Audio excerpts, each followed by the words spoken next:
Di video kali ini kita akan sama-sama belajar desain komunikasi dari Apple dan sama-sama menganalisa kenapa brand-brand lain mencoba menjiplak tapi menurut gue malah gagal.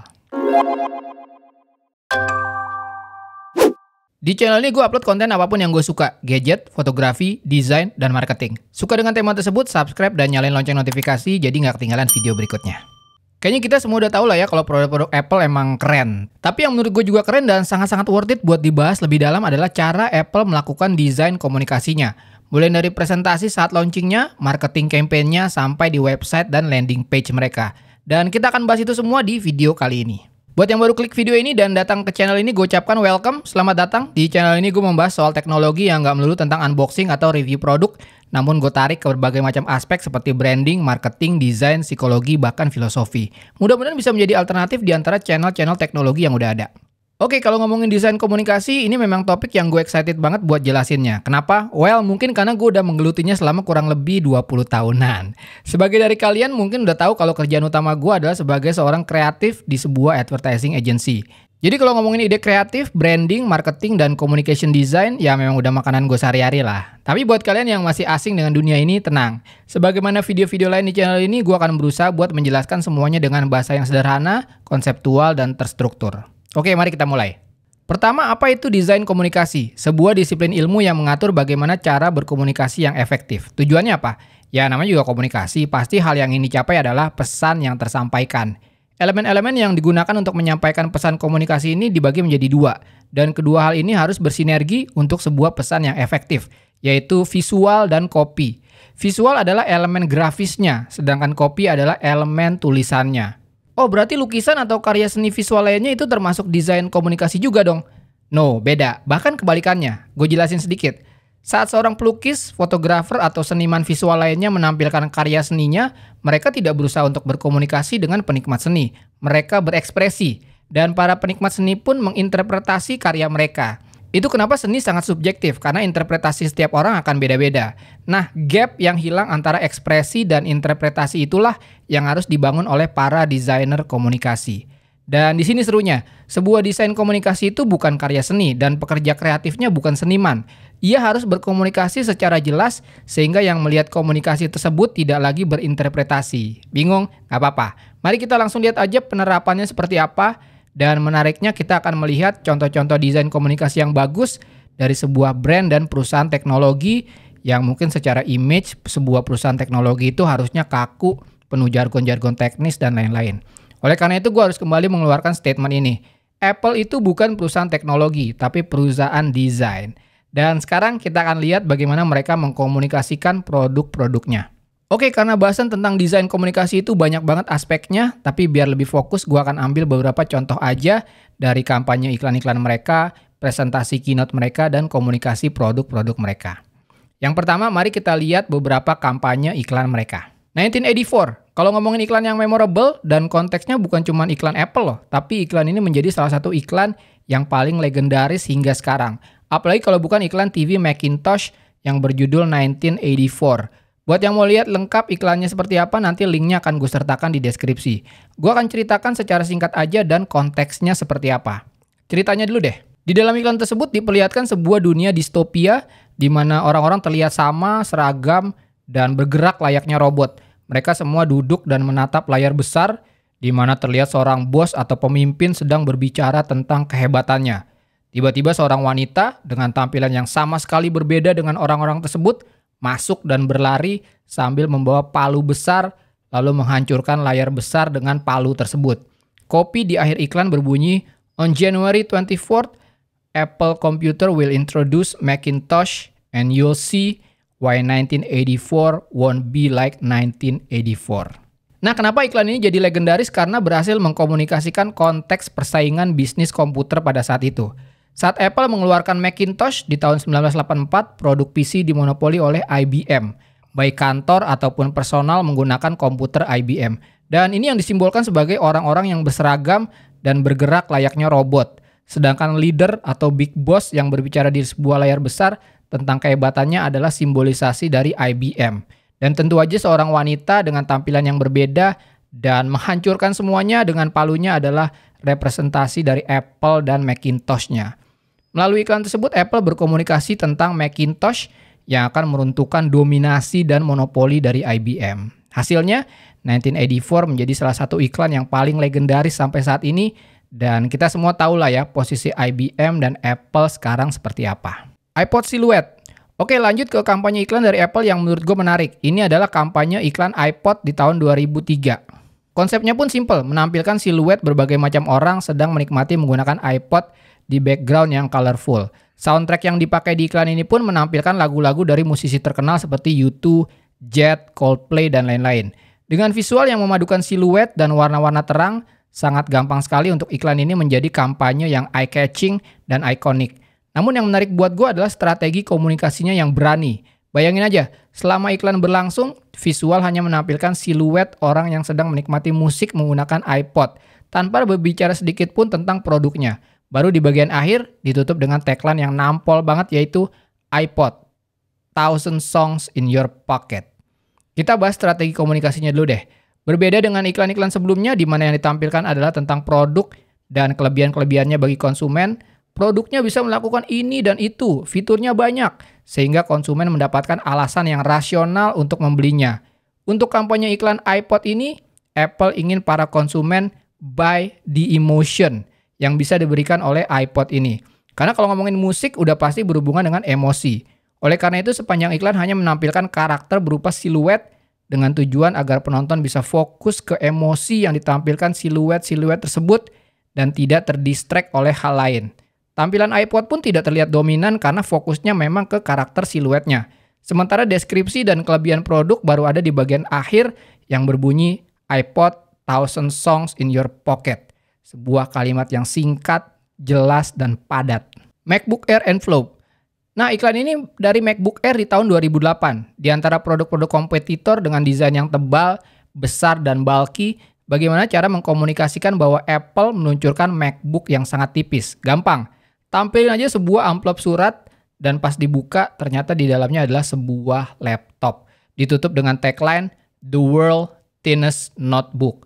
Nggak perlu deskripsi bahwa MacBook ini tipisnya segini, dimensinya segini, dan lain-lain. Cukup dengan sebuah ide dan komunikasi, saking tipisnya sampai bisa masuk ke dalam amplop surat. Jos! Nah itu beberapa kampanye iklan dari Apple yang jadi favorit gue. Kalian mungkin tahu atau ingat kampanye iklan dari Apple yang lain? Tulis di kolom komentar. Oke, mari kita lanjut ke bahasan selanjutnya. Kalau ngomongin Apple, nggak mungkin nggak ngomongin Apple Keynote atau presentasi produk-produk Apple. Walaupun setelah berakhirnya era Steve Jobs, presentasi Apple dirasa kurang memiliki wow atau surprise factor, tapi menurut gue Apple tetap menyajikan sebuah pertunjukan yang menarik dalam meluncurkan produk-produknya. Nah, hal-hal apa aja yang bisa kita pelajari dari cara Apple melakukan komunikasi dengan audiensnya pada saat presentasi? Nah, yang pertama adalah jangan tunjukkan tapi ceritakan.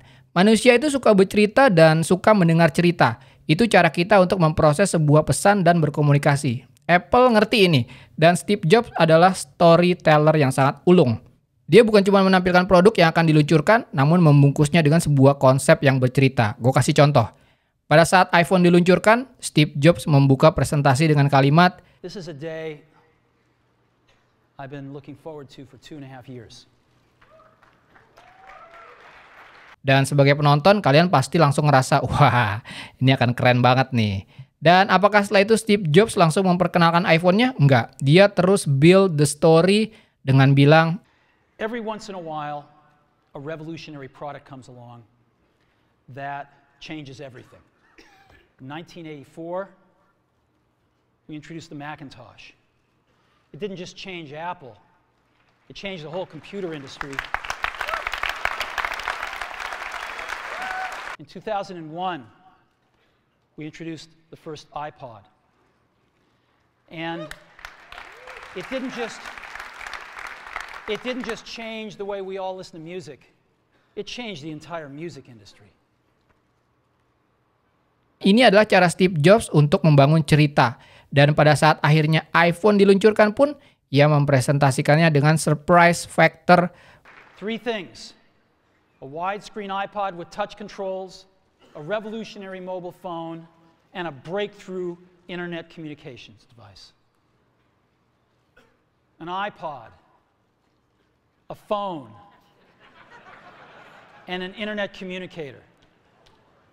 An iPod, A phone. Are you getting it? These are not 3 separate devices. This is one device. And we are calling it iPhone. Today, Apple is going to reinvent the phone. Ini presentasi komunikasi yang menurut gue brilian banget. Yang kedua, KISS. Keep it simple dong sayang. Sebagai perusahaan teknologi, Apple tahu kalau konsumennya itu cinta teknologi tapi nggak mau ribet dengan jargon-jargon teknologi yang bikin pusing. Lagi pula semua produk-produk Apple juga didesain dengan simplicity in mind. Dan itu yang tercermin di presentasi produk-produk mereka. Caranya gimana? Dengan menggunakan dan menggabungkan visual dan copy atau deskripsi yang sesimpel mungkin. Misalnya, pada saat ingin menyampaikan performa dan efisiensi power dari M1 chip, Apple menggunakan chart yang simple banget. Nggak ada angka aneh-aneh, cukup dengan grafik seperti ini, audiens pun mengerti kalau M1 chip dari Apple performance-nya tinggi, tapi konsumsi dayanya rendah. Contoh lain pada saat melakukan komparasi dengan produk-produk lain, yang brand-brand lain lakukan adalah bikin tabel yang isinya list produk kompetitor beserta spesifikasinya, di mana tentu aja produk yang mereka unggulkan akan jadi pemenangnya. Apple cukup bikin deskripsi singkat aja, misalnya 5 kali lebih cepat dari desktop PC paling laku saat ini. Udah, beres. Apple ngerti pada akhirnya ini hanya sebuah klaim yang harus dibuktikan sendiri oleh penggunanya. So, ngapain repot-repot berusaha meyakinkan mereka dengan tabel-tabel dan chart yang akan bikin mereka pusing sendiri. Again, KISS. Keep it simple dong sayang. Summarize beautifully. Nggak mungkin penonton hafal semua materi yang dipresentasikan pada saat acara berlangsung. Oleh karena itu, bikin kesimpulannya dalam satu slide sehingga penonton bisa mengingat kembali. Dan bukan Apple namanya kalau nggak melakukan sesuatu dengan estetika. Dalam beberapa tahun terakhir, pasti kalian udah akrab dengan slide presentasi produk ala Apple ini. Slide presentasi dengan visual style grid dan tile, serta mengkombinasikan gambar produk, icon, tulisan dengan font besar dan warna-warna yang menarik. Sebuah tren visual yang akhirnya ditiru oleh brand-brand lain, namun menurut gue gagal dalam pengaplikasiannya. Kenapa? Well, brand-brand lain hanya mengcopy style visualnya aja tanpa ngerti bahwa konsep dari slide summary ini is all about simplicity. Akhirnya yang mereka lakukan apa? Berusaha memasukkan detail, spesifikasi, dan jargon-jargon teknis yang penonton pun males bacanya pada saat presentasi berlangsung. Ya itu mah sama aja bohong.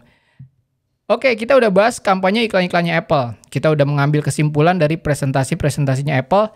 Terakhir gue mau share komunikasi dari deskripsi produk-produknya yang menurut gue menarik banget. Deskripsi dan presentasi produk ini bisa kalian lihat di websitenya Apple, tapi yang bahasa Inggris ya. Kalau yang bahasa Indonesia itu agak off terjemahannya. Mari kita lihat, pertama visualnya dulu deh. Apple selalu mempresentasikan produk dengan kualitas foto terbaik dengan background yang clean. Kalau nggak hitam ya putih. Tujuannya jelas, supaya target audiensnya fokus ke produknya. Coba kalau warna backgroundnya warna macam-macam, pasti akan ada distraction pada saat melihat produknya. Namun yang nggak kalah keren dari visual dari produk-produk Apple adalah kopinya alias bagaimana Apple mendeskripsikan produknya. Contoh deh, yang masih hangat dan baru keluar beberapa tahun lalu yaitu iPad Pro. Bagaimana Apple mendeskripsikan iPad Pro? Your next computer is not a computer. Sebenarnya kan maksudnya adalah ini iPad mempunyai kemampuan layaknya komputer. Tapi Apple mentwistnya menjadi calon komputer kalian berikutnya bukan sebuah komputer lagi, tapi sebuah iPad. Itulah the power of copywriting. Apalagi pada saat mendeskripsikan iPhone SE, lots to love, less to spend. Pada saat mendeskripsikan A14 Bionic chip, Apple nulisnya, the only thing even close was our last chip. Mereka nggak mengcompare dengan prosesor lain, tapi mengcompare-nya dengan chipnya mereka yang lama. Dan secara nggak langsung ngomong, chip-chip yang lain nggak bisa lah disandingkan sama chip kita. Ini gokil banget sih. Oke, gue ada sedikit PR buat kalian. Coba lihat di website Apple, terus lihat deskripsi produknya, spesifikasinya atau fiturnya, dan coba tebak apa maksud dari komunikasi tersebut dan mana yang paling kalian suka. Kalian bisa tulis di kolom komentar. Nah, gitu aja kira-kira pelajaran tentang desain komunikasi yang bisa kita tarik dari Apple dan gue coba simpulkan di video kali ini. Dan ini semakin menguatkan kalau Apple itu bukan cuma layak ditunggu produk-produknya, namun juga dipelajari cara berkomunikasinya. Karena menurut gue, sebuah produk yang bagus harus disampaikan dengan cara yang menarik juga. Segitu aja video kali ini, gimana? Kalian suka nggak dengan tipe-tipe video gadget dan teknologi seperti ini yang nggak melulu membahas soal unboxing atau review, tapi going deep tentang aspek-aspek lain dari teknologi dan gadget itu sendiri? Tulis pendapat kalian di kolom komentar. Oh iya, kalau ada pertanyaan seputar ilmu komunikasi atau materi yang baru aja gue sampaikan, tulis juga di kolom komentar, nanti kita akan berdiskusi. Tenang, most likely gue akan jawab komen-komen kalian kok. Oke, klik like kalau kalian suka video ini, dislike aja kalau nggak suka. Follow Instagram gue Tangan Belang, cek link di deskripsi untuk informasi lebih lanjut tentang video ini. Thanks for watching, I'll see you next time.